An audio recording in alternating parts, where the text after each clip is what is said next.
All right, note sheets out and ready to go. The topic today that we're looking at is the New Deal and the Great Depression.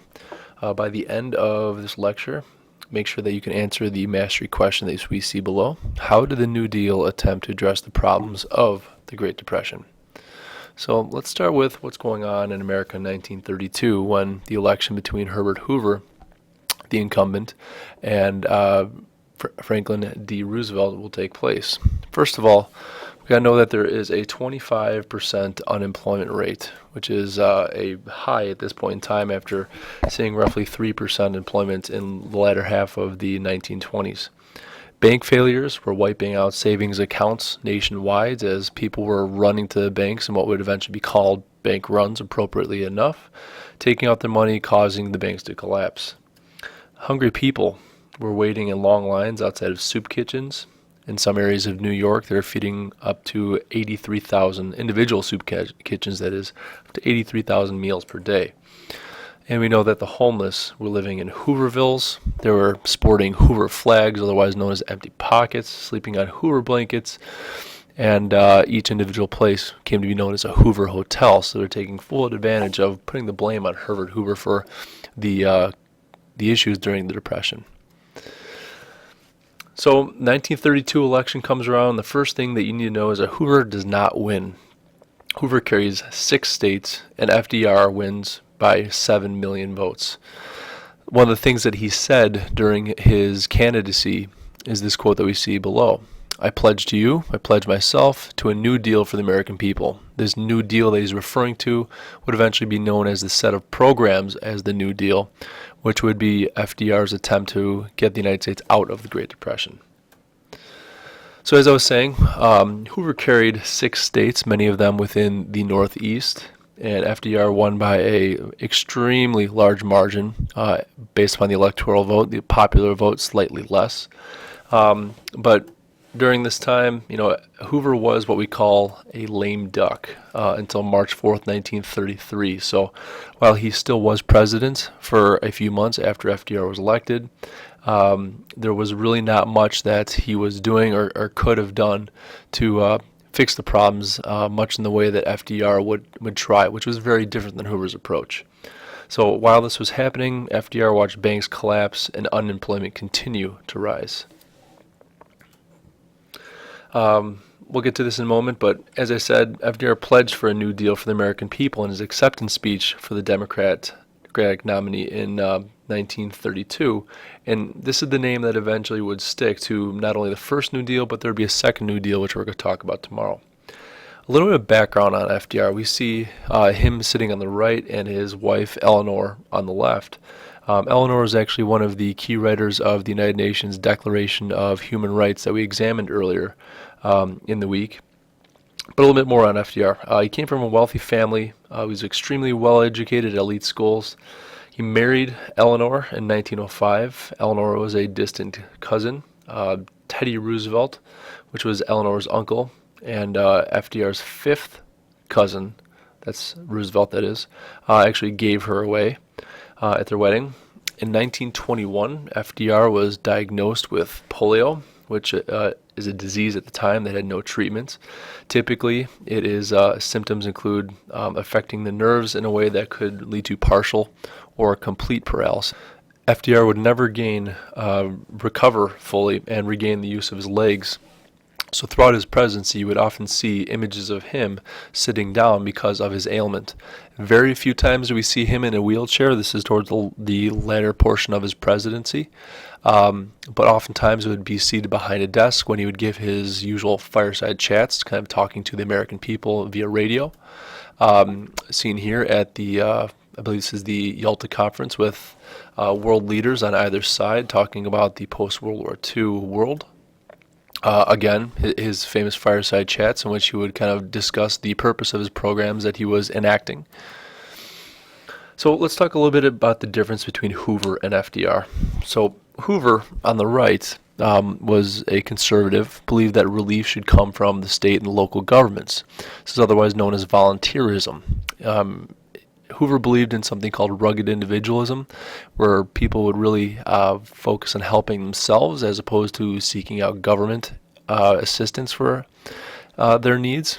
Whereas as we look at FDR on the right, he believed that the Great Depression, or solving the Great Depression, required strong action and leadership by the federal government. So this would be a lasting legacy of the New Deal in the sense that the government would have a much significant role on the daily lives of people.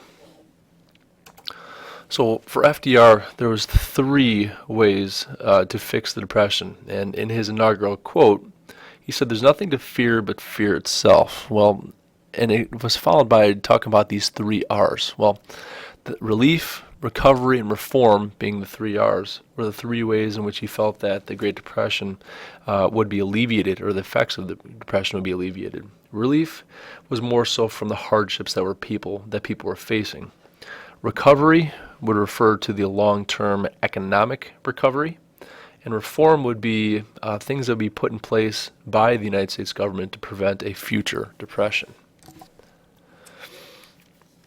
So as we take a look at his inaugural address from 1933, you can see a lot of the words which he really put an emphasis on: national, leadership, people, must, helped. So there's going to be something that's going to change between what FDR did and what Hoover did, and it's going to be a much more significant role on that behalf of the federal government.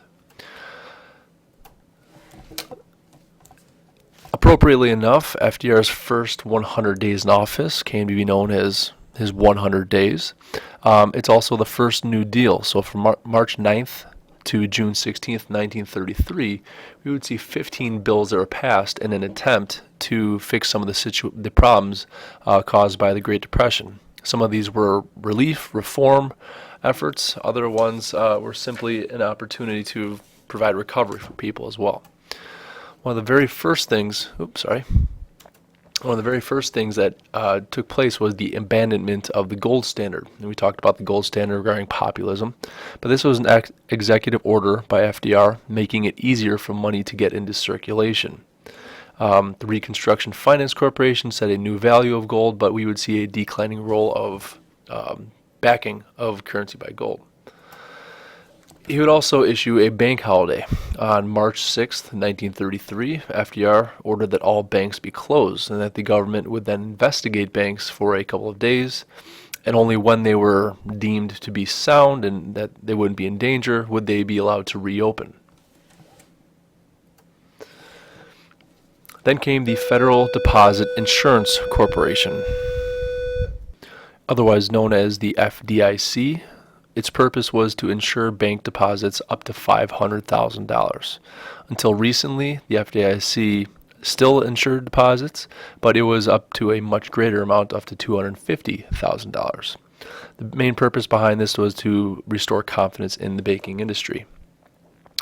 Other acts, such as the Securities and Exchange Commission, was a government agency that was set up to regulate the stock market and make it safe to invest. One of the things that they tried to prevent was speculation as well as insider trading. A good example of this is Martha Stewart, who went to prison a few years ago and did a little time for having some knowledge about stocks before the public had that knowledge.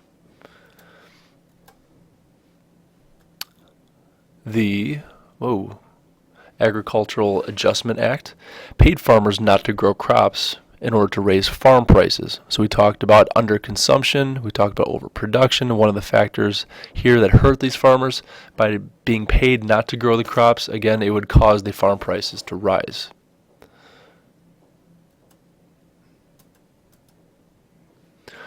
The TVA, otherwise known as the Tennessee Valley Authority, build dams to control floods and generate electric power for those in rural areas. Obviously, we're specifically looking at Tennessee. Another one to put men at work was known as the CCC, or the Civilian Conservation Corps. It provided jobs for more than 2 million men. And as you could see some men working here, they did things such as plant forests, built trails, dug ditches, and fought fires.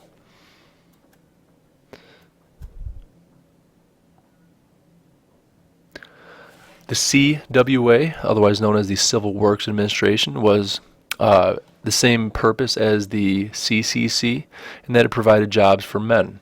The CWA was mainly focused on public works projects. These could be any forms of infrastructure, such as roads and bridges.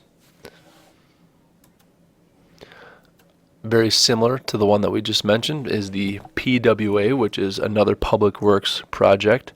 In this case, they were a little bit more intensive, I guess we could say, in that they build bridges, dams, power plants, and government buildings. A good example is what you see here in the New York Triborough Bridge. They also built the overseas highway linking Miami and Key West.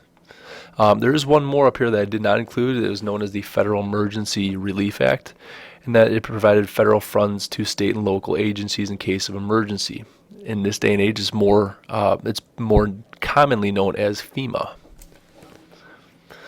So these are just some of the 15 different agencies that were created at this point in time. Oh, there's one that I should not forget about mentioning as well, and that this was the Beer Act of 1933, in which we see the end of Prohibition. This would be the 21st Amendment, would soon follow. But the purpose of the Beer Act of 1933 is that it would allow the public to, again, consuming alcohol, but it would, again, try to stimulate the economy, but it would also bring in quite a bit of tax revenue for the government. Some people argued that Congress was rubber stamping bills drafted by the White House, and one senator said that if FDR asked Congress to commit suicide tomorrow, that they would do it. So it's kind of a satirical look at the power of FDR, but nonetheless, as you can see in this cartoon, it says congressional action on the shell of a snail, obviously referring to the fact that it doesn't go very quickly, but FDR is causing them to move much more quickly in order to alleviate these problems of the Great Depression. Interesting thing that FDR kind of compared himself to is a quarterback whose play depends on the outcome of the previous play. So by having one program enacted, it would allow for another program to soon join in on to come on. I guess we could say come on the back of other programs to improve the situation that people were benefiting from the programs.